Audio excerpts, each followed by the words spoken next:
Hi, Dr. Bradley here in the outside in Forest Lakes, Arizona, where there's lots of tall trees. I'm going to turn around and let you see.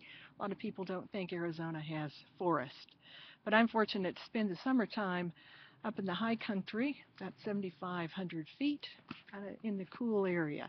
I wanted to give you this little quick tutorial on the part one, thinking that maybe you see my face, see me talking, read some of the material, that it'll make some sense to you.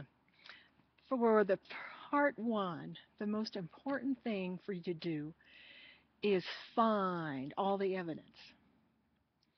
And for leaders of organizations, whether they're schools, military, corporation, there's all kinds of evidence.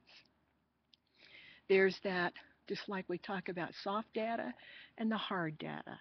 So you really want to look for all the hard stuff or the real stuff, the documents, those types of things. I learned this years ago as a new principal taking over a school that had just been awarded a National Blue Ribbons award. So the pressure was on me to make sure that this school continued to perform. And you can't do everything, so you have to be very strategic. And that's what we're talking about in this course. So as my little chart that I have back here behind me correlates to the handout that I have attached to this item on your blackboard. In the evidence, look for policies, procedures, all kinds of handbooks, guides, curriculum guides, instructional guides, whatever you follow, you need to identify that in some fashion. Start out making a laundry list of things in those categories that I give you in the rubric.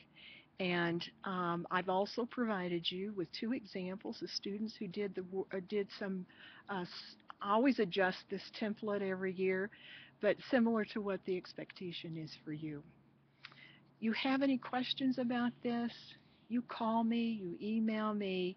The Q&A is my best place because I can quickly answer your question, and if it relates to other people, I can send it to everybody else as well. So you're gathering evidence. Surveys, huge thing for schools anymore. So the actual factual information about the surveys. And you might be able to find these things online. So you're not going to necessarily include them all in the paper for me, but you might summarize it, a brief synopsis, but the one thing that you do need to spell out in detail is the mission, vision, goals, those things can be in written form.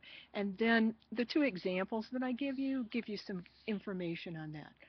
Basically what you're doing when you apply the advanced ed criteria, you're doing a self-study.